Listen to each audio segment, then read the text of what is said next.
Praise the Lord. सभी को जय मसीह की। प्रभु का धन्यवाद करते हैं कि प्रभु ने आज का दिन दिखाया है और आज फिर से हमें मौका दिया कि हम परमेश्वर के अद्भुत सुंदर वचनों में से कुछ अद्भुत बातों को सीख सकें।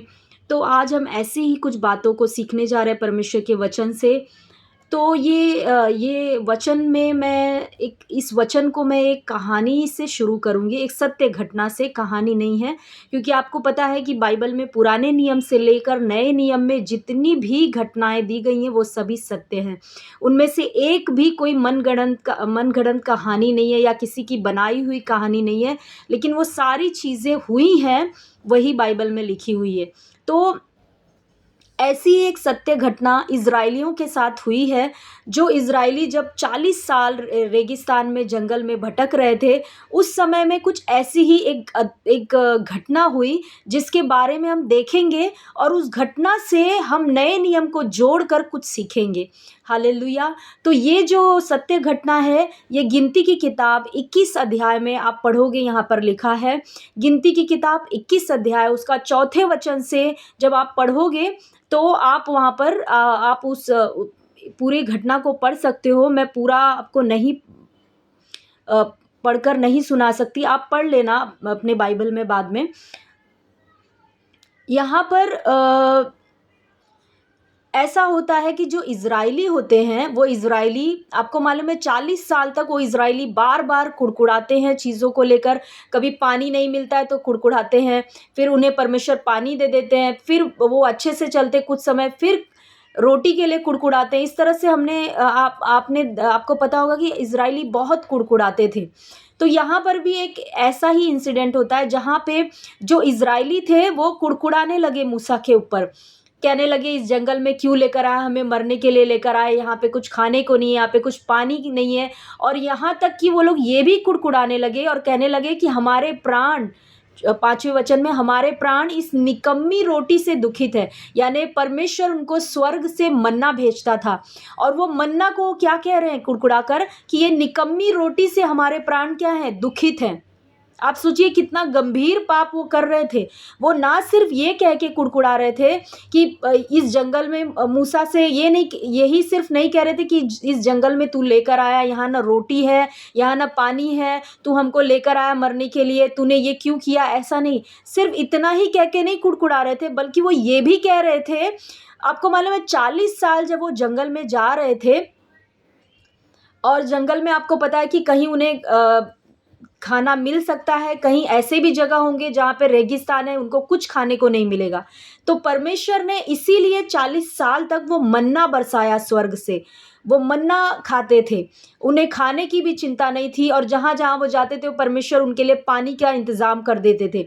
उन्हें ये सब चीज़ों की चिंता नहीं थी। वो मन्ना बरसता था स्वर्ग से, हर रोज़ बरसता था।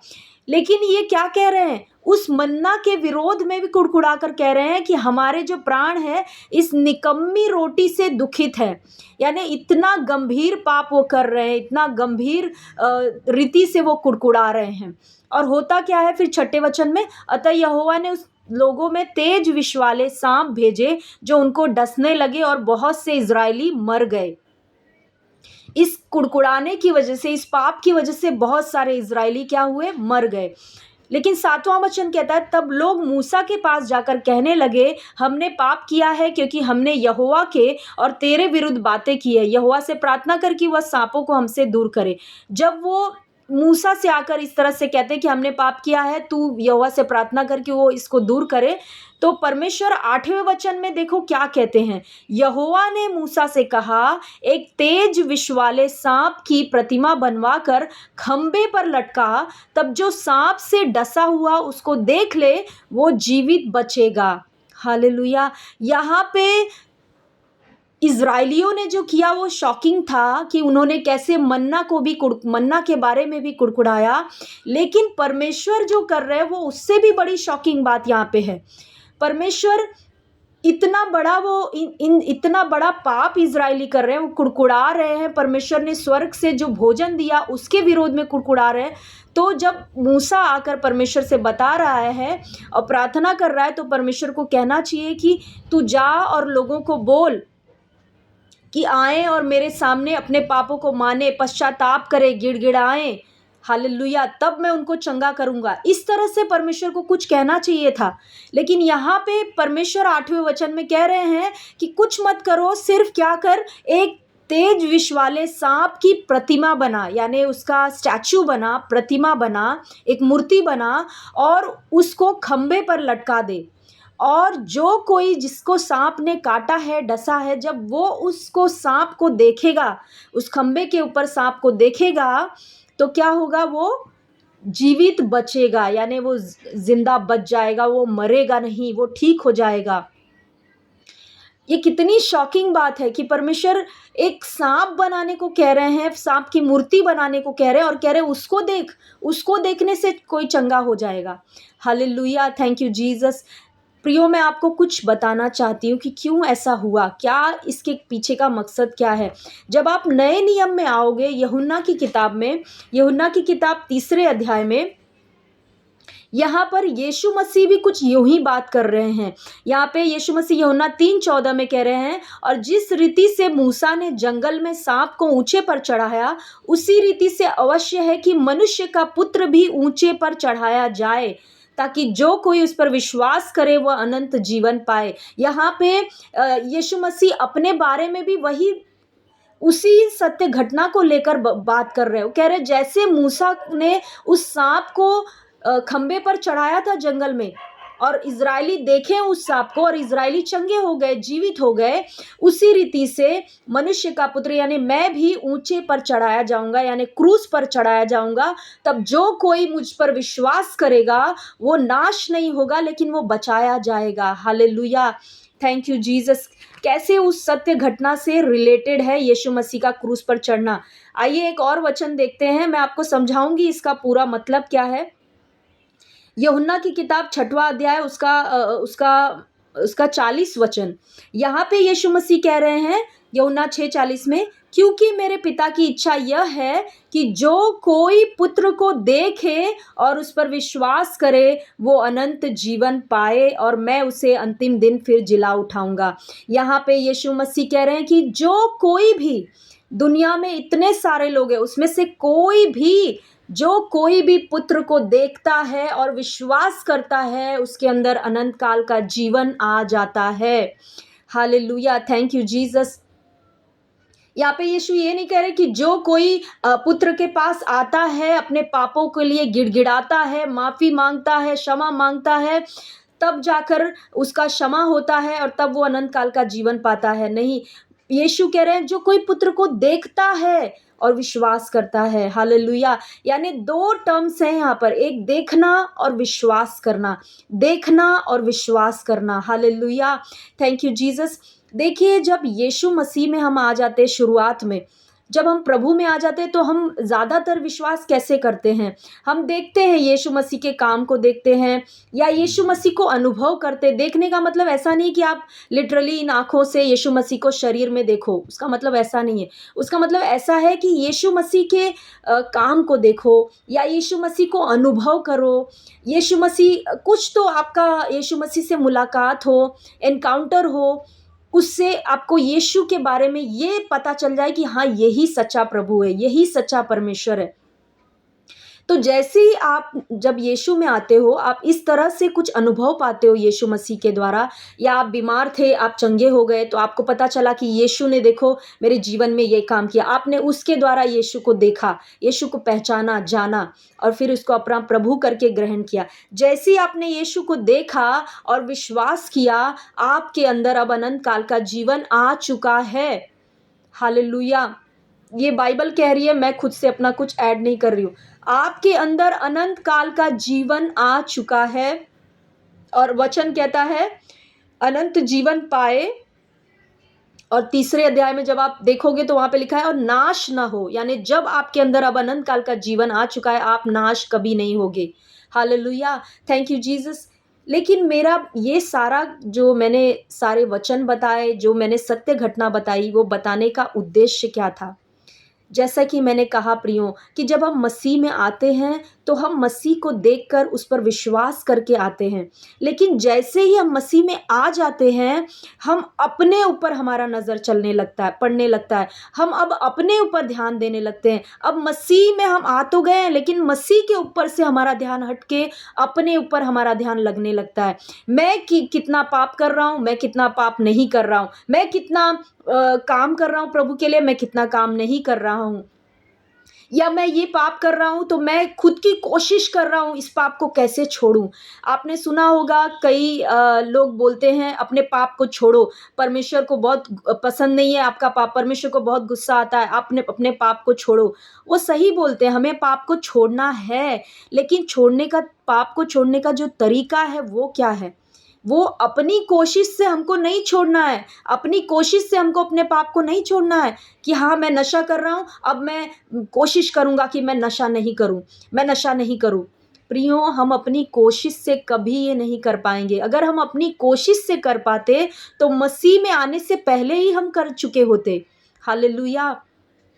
लेकिन हम अपनी कोशिश से ये चीज़ नहीं कर पाएँगे, तो हमें क्या करना है? कैसे हम पाप को छोड़ेंगे? कैसे नशे को छोड़ेंगे जो नशा इतने सालों से करते आ रहे हैं? कैसे व्यभिचार को छोड़ेंगे जो इतने सालों से व्यभिचार हमसे होता आ रहा है? कैसे करेंगे? मैं बताती हूँ। जब इज़राइलियों ने पाप किया, तो परमेश्वर ने उनसे ये नहीं कहा कि तुम अपने पाप को छोड़ो और पश्चाताप करो, गिड़गिड़ाओ मेरे सामने, तब मैं तुमको ठीक करूँगा। परमेश्वर ने कहा कि मूसा से कहा कि साँप को बना और जो कोई उस साँप को देखेगा, वो चंगा हो जाएगा, वो जीवित रहेगा। परमेश्वर ने सॉल्यूशन कितना सुंदर दिया। सिर्फ सांप को देखना था और जो लोग इतना बुरा पाप किए थे, वो भी चंगे हो रहे थे। तो प्रियो, आपके जीवन में आपने जो भी पाप किया है, आपको सिर्फ किसी को देखना है और विश्वास करना है, और वो कौन है? यीशु मसीह है। अब पहले तो आपने यीशु को देखकर विश्वास किया और आप मसीह में आ गए, लेकिन आगे भी आपका जो मसीह जीवन है, वो सिर्फ यीशु को देखकर और विश्वास करके ही जीना है। अपनी कोशिशों से हम कोई मसीह जीवन जी नहीं सकते। आपको कोई पाप छोड़ना है, आप कोशिश करना बंद करो। आप पाप छोड़ने की कोशिश करना बंद करो। आप जब तक कोशिश करोगे, आप कभी पाप नहीं छोड़ पाओगे। कभी आपने ये नोटिस किया है कि हाँ, आप कोई बहुत सरमन सुनकर आते हो, पाप के बारे में वचन सुनकर आते हो, आप जोश में आते हो और आप बोलते हो आज से तो मैं ये पाप नहीं करूँगा, आज से तो मैं गुस्सा नहीं करूँगा, आज से तो मैं चुगली नहीं करूँगा, आज से किसी की बुराई नहीं करूँगा, आज से मैं नशा नहीं करूँगा, आज से ये व्यभिचार छोड़ दूँगा। आप इस तरह से आते हो, जोश में एक निर्णय लेते हो। क्या होता है? 4 दिन, 2 दिन आप सही से रहते हो, आप नहीं करते हो पाप, लेकिन 4 दिन के बाद क्या होता है? फिर से आप वही पाप करने लगते हो और फिर आप प्रभु के पास आकर रो-रो कर कहते हो, प्रभु मैं कितना कोशिश कर रहा हूँ, मैं छोड़ नहीं पा रहा हूँ, मैं ये पाप नहीं मुझसे छूट रहा है, मैं क्या करूँ, मैं क्या करूँ? उसका सॉल्यूशन बाइबल हमें बताती है प्रियो। आप अपने पाप को या अपने गलत आदतों को, अपनी बुरी लतों को छोड़ने की कोशिश मत करें। हालेलुया! क्योंकि अगर आप अपनी कोशिश से कर रहे हो तो वो आपका विल पावर है। विल पावर काम नहीं करता है। हालेलुया! Thank you Jesus. अगर हम अपनी सामर्थ से छोड़ पाते अपने पापों को तो यीशु की ज़रूरत नहीं होती। लेकिन आपको यीशु के ऊपर अपनी नज़रें लगाना है, यीशु को देखना है, यीशु पे विश्वास करना है और फिर होगा क्या? धीरे-धीरे वो पाप से आप खुद ही आज़ाद होते चले जाओगे। आपका मन नहीं करेगा वो पाप करने का, आपका मन नहीं करेगा व्यभिचार करने का, आपका मन नहीं करेगा गलत-गलत काम करने का, नशा करने का। हालेलुया! Thank you Jesus. होता क्या है, हमें स्टार्टिंग में तो लगता है कि प्रभु पे विश्वास करना है, लेकिन एक बार प्रभु में आने के बाद लगता है अब हमें अपने से सब कुछ करना है, अपनी कोशिश से हमें पाप छोड़ना है, अपनी कोशिश से हमें प्रार्थना करना है, अपनी कोशिश से हमें सब कुछ करना है। नहीं प्रियो, अपनी कोशिश करना मसीह जीवन बिल्कुल नहीं है। मसीह जीवन, मसीह की ओर देख कर चलना, मसीह की ओर देखना और उस पर विश्वास करके चलना ही मसीह जीवन है। अब सवाल ये उठता है कि सिस्टर आप बोल रहे हो मसीह को देखना है, लेकिन मैं मसीह को देखूं कैसे? यीशु मसीह तो अब दिखाई नहीं देते, तो हम कैसे देखें और कैसे विश्वास करें? Hallelujah, thank you Jesus. जब आप बाइबल पढ़ते हो प्रियो तो आप यीशु को देखते हो। जब आप प्रार्थना में उसके साथ समय बिताते हो तो आप यीशु को देखते हो। जब आप यीशु से ये कहते हो कि प्रभु मुझसे नहीं हो रहा है, ये पाप मैं नहीं छोड़ पा रहा हूँ, ये जो गलत आदत है मुझसे छूट नहीं रही है, मेरी ज़ुबान पे मेरा काबू नहीं है प्रभु। जब आप प्रभु को ये कह रहे हो तो आप प्रभु को देख रहे हो। Hallelujah, thank you Jesus. तो ये सारी चीज़ें करके प्रभु को देखने का मतलब ये नहीं है कि लिटरली इन आँखों से उसको देखना, उसका मतलब ये है कि अपना फ़ोकस अपने ऊपर से हटाकर, अपने कामों से हटाकर, अपनी कोशिशों से हटाकर प्रभु के ऊपर लगाना कि मैं तो नहीं कर पाऊँगा लेकिन वो कर सकता है मेरे द्वारा। मैं तो, मेरे अंदर तो सामर्थ नहीं लेकिन वो मुझे सामर्थ दे सकता है। हालेलुया। इसीलिए प्रियो जब हम अपनी कोशिशें करते हैं, कई लोग अपनी कोशिशें करते हैं पाप छोड़ने का, लेकिन उनका प्रार्थना का जीवन बिल्कुल नहीं है, उनका प्रभु से कोई संगति नहीं है, वचन का कोई संगति नहीं है, इसीलिए वो कुछ कर नहीं पाएंगे, वो पाप को नहीं छोड़ पाएंगे। वो छोड़ेंगे 4 दिन के लिए, वापस उसी पाप में डूबे रहेंगे। हालेलुया। आपको किसी भी चीज से परमानेंट छुटकारा चाहिए, चाहे वो पाप हो, चाहे वो कोई गलत आदत हो, चाहे वो कोई बुरी लत हो, आपको चाहिए तो आपको सिर्फ एक ही चीज़ करना है, आत्मा में बढ़ना है, यीशु को देखना। यीशु का देखने का मतलब कहाँ देखोगे आप यीशु को? अब दुनिया में तो यीशु दिखाई नहीं देगा, उसके वचन में यीशु को देखना है। प्रार्थना में जब आप बैठते हो तब आप यीशु के साथ जब संगति करते हो तब आप यीशु को देखते हो। हालेलुया। और इस तरह से हम आत्मा में बढ़कर ही उन पापों पे जय पा सकते हैं, अपनी कोशिशों से नहीं कर सकते प्रियो। इसीलिए हमें अपनी कोशिशें करना बंद करना है। और अगर कोई ऐसा व्यक्ति है जिसको आप जानते हो जो पाप में डूबा हुआ है, तो आप उससे ये सलाह मत दो कि पाप छोड़ दो, पाप छोड़ दो, पाप छोड़ नहीं तो परमेश्वर तुझ पे क्रोध करेगा, परमेश्वर का गुस्सा आएगा, ये सब नहीं उसको बोलना है हमें। हमें बस ये करना है, उस अगर हम उसको एनकरेज कर सकते हैं प्रार्थना में ज़्यादा समय बिताने के लिए, अगर एनकरेज कर सकते कि वचन के साथ ज़्यादा समय बिताओ, वचन में बैठो। जैसे जैसे वो वचन व्यक्ति पढ़ते जाएगा और यीशु को देखते जाएगा वचन में, हालेलुया। क्योंकि वचन क्या कहता है, यूहन्ना पहले अध्याय में जब आप पढ़ोगे, लिखा है आदि में वचन था, वचन परमेश्वर के साथ था, वचन परमेश्वर था। फिर यूहन्ना 1:14 में कहता है कि वही वचन देहधारी हुआ और कौन बनकर आया? यीशु बनकर आया, यानी यीशु और वचन एक ही है। तो जब आप वचन को देख रहे हो, वचन के साथ संगति कर रहे हो, वचन के साथ समय बिता रहे हो, आप यीशु को देख रहे हो, यीशु के साथ संगति बिता रहे हो, कर रहे हो। आप जब प्रार्थना में बैठते हो, यीशु के सामने आप बैठते हो, आप उससे बातें करते हो, आप यीशु के साथ संगति कर रहे हो, आप उसको देख रहे हो, उस पर विश्वास कर रहे हो। और इसका नतीजा यही निकलेगा कि धीरे धीरे आपका पाप अपने आप आपसे छूट जाएगा, आपका मन नहीं करेगा प्रियो। और यही सॉल्यूशन इज़राइलियों को परमेश्वर ने दिया। परमेश्वर ने सिर्फ ये कहा, ये नहीं कहा तू अपने पाप को छोड़कर आ, पहले कुड़कुड़ाना बंद करो, आज के बाद से कुड़कुड़ाना नहीं, आज जो भी किया पश्चाताप करो, नाक रगड़ो नहीं। परमेश्वर ने कहा सीधा सिर्फ सांप को लटका दे और उस सांप को देखो, और जो देखेगा वो जीवित रहेगा। हालेलुया प्रियो, आज भी परमेश्वर हमसे वही कह रहा है, अपने कुछ करने या ना करने पे मत जाओ। कई लोग सेवा करना चाहते हैं और अच्छी बात है, मैंने बार बार कहा है, लेकिन अगर आपका परमेश्वर के साथ कोई रिश्ता नहीं है, परमेश्वर के वचन के साथ कोई रिश्ता नहीं है, आप जिसकी सेवा करने के लिए सोच रहे हो, जिसकी सेवा करना चाहते हो, उसी के साथ हमारा रिश्ता नहीं है, तो आप सेवा क्या करोगे फिर? वो फिर सेवा शारीरिक सेवा होगी। हालेलुया। वो सेवा करते करते एक दिन आप थक जाओगे। मैंने एक वीडियो बनाया है, उसमें आप देख सकते हो, मैंने बताया है उसके बारे में कि सब कुछ प्रेम से होना चाहिए, परमेश्वर के साथ प्रेम हमारा होना चाहिए। तो प्रियो हमें यही करना है। मसीही जीवन अपनी कोशिशें करना नहीं है, उसे बंद करना है। मसीही जीवन परमेश्वर के ताकत से हर चीज़ों पे जय पाना है। और कैसे परमेश्वर की ताकत हम कहाँ से पाएंगे? जब परमेश्वर को देखते रहेंगे, जब यीशु को देखते रहेंगे, उस पे विश्वास करते रहेंगे और हम आगे बढ़ते रहेंगे और सारी ऐसी चीज़ों पे जय पाते रहेंगे। हालेलुया। आइए देखते हैं, पौलुस भी कुछ इसी तरह से कहता है। आपको पता है पौलुस के जैसा दीवाना जो है यीशु मसीह का, वो कोई नहीं था। नए नियम में पौलुस के समान कोई नहीं था। पौलुस ने इतना यीशु के लिए मार खाया, सब कुछ किया, अपनी बुलाहट को पूरा किया। आइए देखते हैं वो पौलुस क्या कहता है। इब्रानियों की किताब 12 अध्याय उसका दूसरा वचन में पौलुस, पहला वचन भी बहुत सुंदर है, आप पढ़ना। दूसरे वचन से मैं पढ़ रही हूँ, और विश्वास के कर्ता और सिद्ध करने वाले यीशु की ओर ताकते रहें, जिसने उस आनंद के लिए जो उसके आगे धरा था, लज्जा की कुछ चिंता न करके क्रूस का दुख सहा और परमेश्वर के सिंहासन के दाहिनी ओर जा बैठा। यहाँ पे पौलुस क्या कह रहा है? विश्वास के कर्ता, यानी जिसने आपके विश्वास को शुरुआत किया है, विश्वास के कर्ता और सिद्ध करने वाले यीशु की ओर ताकते रहो। यहाँ पे पौलुस ये नहीं कहता अपनी काबिलियत पे भरोसा करते रहो, तुम दौड़ को दौड़ते रहो, तुम अपनी कोशिश से अपनी दौड़ को दौड़ो। नहीं, पौलुस, जब आप पहला वचन पढ़ोगे तो दौड़ने की बात हो रही है, यानी अपनी बुलाहट को पूरा करने की बात हो रही है। तो दूसरे वचन में पौलुस ये कहता है, कैसे बुलाहट को पूरा कर पाओगे आप? कैसे अपनी दौड़ को पूरा कर पाओगे आप? कैसे परमेश्वर ने जो योजना रखा आपके जीवन में पूरी कर पाओगे? अपनी कोशिशों से नहीं कर पाओगे। जब आप विश्वास के कर्ता और सिद्ध करने वाले यीशु की ओर देखते रहोगे, तब आप अपनी दौड़ को पूरा कर पाओगे प्रियो। हालेलुया, थैंक यू जीसस, धन्यवाद यीशु।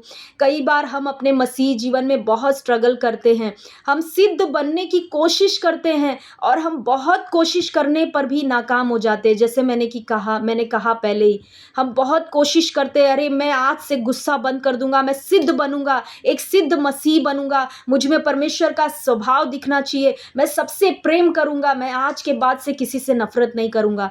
हम अपनी कोशिशें करने जाते हैं प्रियो, मेरे साथ भी ऐसा हुआ है कई बार। लेकिन क्या होता है फिर, जैसे मैंने कहा, हम सिद्ध बन नहीं पाते, फिर हम निराश हो जाते हैं और हमें लगता है सब कुछ झूठ है, सब कुछ ढोंग है। लेकिन प्रियो, हमें ये नहीं पता है कि हमें सिद्ध बनने के लिए अपनी कोशिश नहीं करना है, सिद्ध बनने के लिए हमें यीशु की ओर देखना है, सिद्ध बनने के लिए हमें वचन की ओर देखना है, सिद्ध बनने के लिए हमें प्रार्थना में उसके साथ संगति में समय बिताना है। जब हम वो करेंगे तो अपने आप सिद्ध बनते जाएंगे। सिद्ध बनने के लिए हमको कोई मेहनत नहीं करना पड़ेगा। मैं आपको एक उदाहरण देती हूँ। अगर आप पूरी तरीके से मिट्टी में, आपके पूरे बॉडी में मिट्टी लग चुकी है, आप पूरी तरीके से गंदे हो चुके हो शरीर में, और लेकिन आप एक झरने के नीचे जाकर खड़े हो जाते हो। जब वो झरने के नीचे आप जाकर खड़े हो जाते हो, तो अब आपको कुछ करना नहीं पड़ता, आप सिर्फ खड़े हो। झरने का पानी इतना तेज बहता है कि वो आपके शरीर की सारी मिट्टी को, सारी गंदगी को अपने आप साफ करते जाता है। आपको खुद साफ भी नहीं करना पड़ता है, आप बस झरने के नीचे खड़े रहो और आपको वो साफ करता है पानी। उसी रीति से प्रियो, जब मसीह में हम आते हैं तो अब हमें अपनी कोशिशों से कुछ करना नहीं है, हमें बस झरने के नीचे खड़े हो जाना है, यानी वचन के अधीन आना है, वचन को पढ़ते रहना है, संगति में प्रभु के साथ समय बिताते रहना है, और अपने आप हम साफ होते जाएंगे, अपने आप सिद्ध होते जाएंगे, अपने आप पाप हमसे छूटता जाएगा, अपने आप अंधकार के काम हमसे छूटते जाएंगे। और यही मसीही जीवन है, अपने आप हम सेवा करने लगेंगे मसीह का, यही मसीही जीवन है। अपने आप हम लोगों से प्रेम करने लगेंगे, अपने आप लोगों पे दया दिखाने लगेंगे। हालेलुया, थैंक यू जीसस, धन्यवाद यीशु। क्योंकि हमारा जो स्रोत है प्रियो, वो हम खुद नहीं है, हमारा स्रोत परमेश्वर है, हमारा स्रोत यीशु है, हमारा स्रोत पवित्र आत्मा है। Hallelujah, thank you Jesus. तो आज तक अगर आपने सिद्ध बनने की बहुत कोशिश की है और आप निराश हुए हैं, आज तक आपने अपने पाप को छोड़ने की बहुत कोशिश की है और आप निराश हुए हैं, तो अब से मैं कहूँगी प्रियो, वो कोशिशें करना बंद कर दीजिए। अब से आप वचन में ज़्यादा समय बिताना शुरू करिए, प्रार्थना में परमेश्वर के साथ संगति में समय बिताना शुरू करिए। वो झरने के नीचे आ जाइए, प्रभु के अनुग्रह के झरने के नीचे आ जाइए। प्रभु से अनुग्रह मांगिए कि प्रभु मुझसे तो ये नहीं हो रहा है, लेकिन मुझे अनुग्रह दे। और परमेश्वर विश्वास योग्य है, वो ज़रूर देता है, क्योंकि मेरे जीवन में बहुत बार ऐसा हुआ है। तो इस तरह से जब आप अनुग्रह मांगोगे, वचन में, प्रार्थना में बने रहोगे, बढ़ते जाओगे, आप अपने आप वो सारी गंदी आदतों को छोड़ते जाओगे।